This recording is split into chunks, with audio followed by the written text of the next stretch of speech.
مرحبا رمضان الکریم مرحبا۔ آج کی گفتگو بہت اہم ہے چونکہ اس کے دو تعلق ہیں۔ ایک تعلق اس کا رمضان کے ساتھ ہے اور دوسرا تعلق اس کا غیر رمضان کے ساتھ ہے۔ چونکہ رمضان ایک مہینہ ہے اور غیر رمضان 11 مہینے ہیں، تو 11 مہینے ہم نے کیسے گزارنے ہیں اس بات کو ذکر کیا جائے گا۔ آپ جانتے ہیں کہ ماہ رمضان المبارک میں شیطان مردود کو قید میں ڈال دیا جاتا ہے۔ حدیث میں آتا ہے، نبی کریم صلی اللہ علیہ وسلم نے فرمایا کہ سلسلۃ الشیاطین، کہ جب رمضان آتا ہے تو شیاطین قید میں ڈال دیے جاتے ہیں۔ اور ایک حدیث میں آیا صفدت الشیاطین، کہ جب رمضان آتا ہے تو شیاطین کو قید میں ڈال دیا جاتا ہے۔ اب چونکہ شیاطین قید میں ہوتے ہیں اور ماحول عبادت کا ہوتا ہے، روزہ رکھنا ہے، پھر سحری ہے، افطار ہے، تراویح ہے، ہر بندہ نماز پڑھنے جا رہا ہے، دن میں کھا پی نہیں سکتے، لوگ ٹوکتے ہیں، تو ایک پوری انوائرمنٹ جو ہے وہ عبادت کی بنی ہوئی ہوتی ہے۔ تو ہمارے معاشرے میں عام مہینوں کے مقابلے میں گناہ اس مہینے میں کم ہو جاتے ہیں اور نیکیاں بڑھ جاتی ہیں۔ اب یہ فطری سی بات ہے اور ایک مسلمان کے دل کی چاہت ہے، دل کی محبت ہے کہ میں گناہ چھوڑ دوں۔ کیا چھوڑ دوں؟ لیکن کہتے یہ ہیں کہ گناہ چھوٹتے نہیں ہیں۔ ہم گناہ چھوڑنا چاہتے ہیں لیکن گناہ چھوٹتے نہیں ہیں، تو ہم گناہ کیسے چھوڑیں کہ جو کیفیت ہماری رمضان میں بنی؟ یعنی آپ اسے یوں سمجھ سکتے ہیں کہ غیر رمضان میں فجر کے لیے امی اٹھا کے تھک جائیں، بندہ نہیں اٹھتا، اور رمضان میں فجر سے پہلے سحری کے لیے بچہ بھی اٹھا ہوا ہوتا ہے۔ تو بندہ تو وہی ہے نا، غیر رمضان میں بھی وہی بندہ ہے، رمضان میں بھی وہی بندہ ہے، اسی کی نیند ہے۔ لیکن غیر رمضان کے اندر سستی اتنی زیادہ ہو گئی کہ بہت زیادہ فورس کرنے پر بھی نہیں اٹھے، اور رمضان کے اندر جب ماحول عبادت والا ملا تو اٹھ گئے، سحری بھی کر لی اور روزہ بھی رکھ لیا اور فجر کی نماز مسجد میں آ کر بھی پڑھ لی۔ تو ہم یہ چاہتے ہیں مسلمان ہونے کے ناطے کہ ہم گناہ چھوڑ دیں، لیکن بعض لوگ یہ کہتے ہیں کہ ہم سے گناہ چھوٹتا نہیں ہے۔ اچھا، کچھ گناہ ایسے ہوتے ہیں کہ جو انسان کو اس طرح جکڑ لیتے ہیں اور انسان ان کا ایسے عادی ہو جاتا ہے کہ ظاہراً یہ نظر آتا ہے کہ اس گناہ کو چھوڑنا ہمارے لیے ناممکن ہو گیا۔ اسے آپ یوں سمجھیے، مثال کے طور پر آج کے دور میں جو ہماری جنریشن ہے، یہ اگر کسی کے عشق میں مبتلا ہو جائے، جو آج کل لڑکا اور لڑکی کا عشق چل رہا ہے، اس میں مبتلا ہو جائے تو وہ کہتے ہیں جی ہم سے اب یہ نہیں چھوٹ سکتا، میں فلاں کو نہیں چھوڑ سکتا۔ یا اسی طرح کسی کی عادت ہو جائے شراب نوشی کی، تو ایسے بہت سارے کیسز ہیں کہ ان کا علاج بھی کروایا گیا لیکن وہ پھر کہتے ہیں کہ دوبارہ ہم شراب کے اندر مبتلا ہو گئے۔ یا ہمارے معاشرے میں بہت سارے ایسے لوگ ہیں جو کہ جوا کھیلتے ہیں، جوئے کے عادی ہوتے ہیں، سٹا لگاتے ہیں، تو وہ کہتے ہیں کہ ہم چھوڑنا چاہتے ہیں لیکن سٹا ہم سے نہیں چھوٹتا۔ یا آپ ایک اور گناہ ہمارے یہاں بہت عام ہے، بد نگاہی۔ کیا کرنا؟ بد نگاہی کرنا، یعنی غیر عورتوں کو دیکھنا، ٹھیک ہے، ان پر نظر ڈالنا، بری نگاہ ڈالنا۔ روڈ پر جا رہے ہیں، بائک پر جا رہے ہیں تو غیر عورت پر نظر ڈال دی، بد نگاہی کرنا، تو اس سے ہماری جان نہیں چھوٹتی، ہم سے گناہ نہیں چھوٹتے۔ تو اب وہ گناہ کو کیسے چھوڑیں؟ تو میں عرض کرتا ہوں کہ دیکھیں، ہم کوشش کے باوجود گناہ نہیں چھوڑ پا رہے، بہت کوشش کر لی لیکن ہم سے گناہ نہیں چھوٹ رہا، اور ہم بعض اوقات یہ سمجھتے ہیں کہ یہ ہماری طاقت سے باہر ہے کہ ہم گناہ کو چھوڑ دیں، اور ہمارے لیے گناہ کا چھوڑنا مشکل ہو گیا ہے۔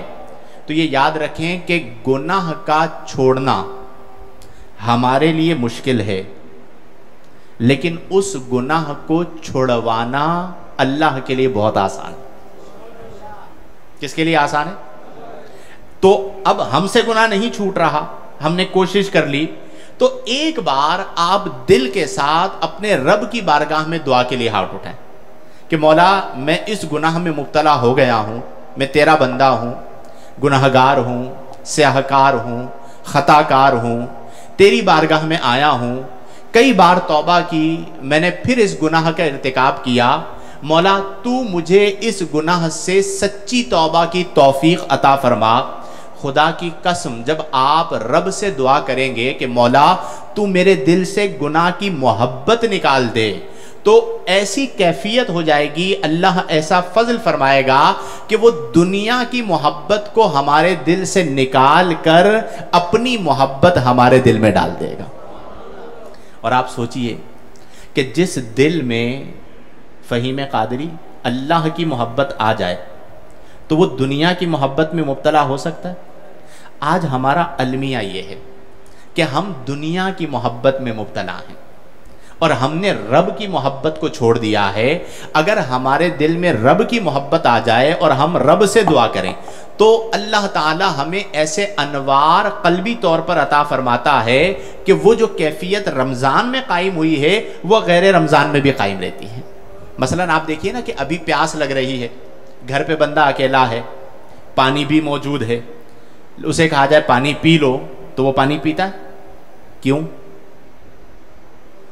بولیے اونچی آواز سے۔ روزہ ہے۔ اچھا جی روزہ ہے اس لیے پانی نہیں پی رہا، کوئی دیکھ رہا تھوڑی ہے، پی لو۔ کون دیکھ رہا ہے؟ تو وہ صرف رمضان میں دیکھ رہا ہے یا غیر رمضان میں بھی دیکھ رہا ہے؟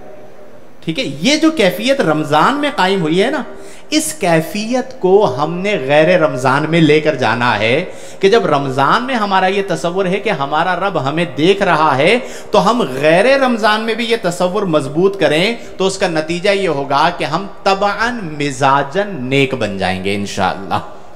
اب یہ یاد رکھیں کہ گناہ کو جب ہم چھوڑنا چاہتے ہیں، پہلی بات تو یہ ہم رب سے دعا کریں گے کہ مولا تو ہمارے دلوں سے گناہ کی محبت کو نکال دے۔ دوسری بات یہ ہے کہ جب کسی چیز سے نقصان کا اندیشہ ہو اور اس چیز کے نقصان کے بارے میں پتہ ہو تو بندہ اس سے بچتا ہے۔ مثال کے طور پر آپ جانتے ہیں کہ سانپ کا کام کیا ہے؟ ٹھیک ہے، اب کوئی بہت خوبصورت سانپ ہے، دیکھنے میں بہت اچھا لگ رہا ہے، پیار آ رہا ہے اس کے اوپر کہ بڑا خوبصورت سانپ ہے، تو صرف اس کی خوبصورتی کو دیکھ کر آپ اسے ہاتھ میں پکڑ لیں گے؟ میرے خیال میں اگر لاکھ روپے بھی کسی کو دیے جائیں اور وہ واقعتاً زہریلا سانپ ہو تو وہ سانپ کو نہیں پکڑے گا۔ اچھا میں آپ کو ایک بات بتاؤں کہ جو انسان اپنے آپ کو شرف انسانیت سے گھرا دیتا ہے تو وہ انسان سانپ سے زیادہ زہریلا ہو جاتا ہے۔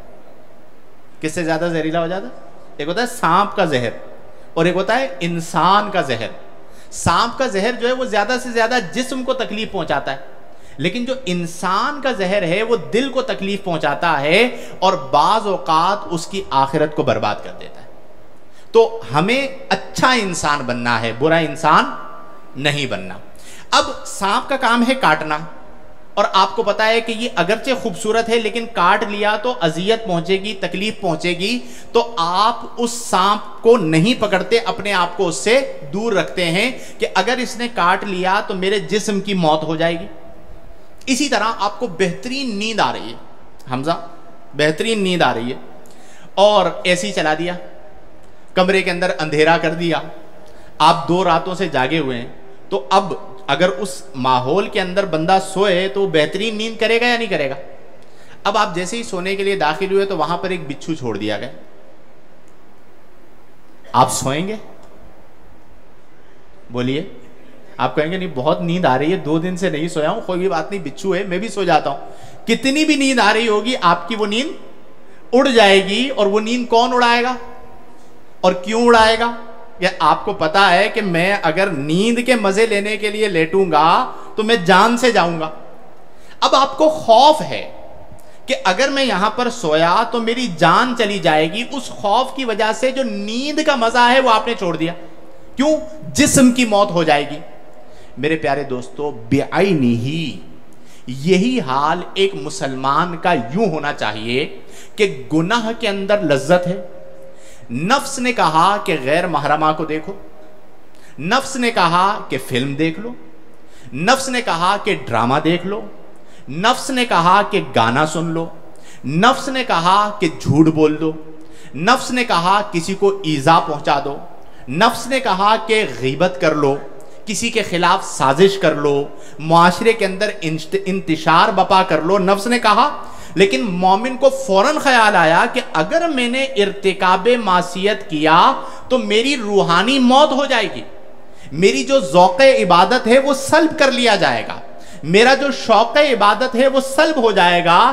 تو جب وہ اس بات کا خوف اپنے دل میں رکھتا ہوگا تو پھر وہ گناہ کی لذت کی وجہ سے ارتکاب گناہ نہیں کرے گا، بلکہ اللہ کی محبت میں گناہ کو چھوڑ دے گا. تو اس خوف کا اپنے دل کے اندر اس خوف کو بیدار کریں کہ ہم نے اللہ سے ڈرنا ہے اور اللہ کا خوف اپنے دل میں رکھنا ہے. تو جب وہ خوف ہوگا تو ہم گناہوں سے بچنے میں کامیاب ہو جائیں گے.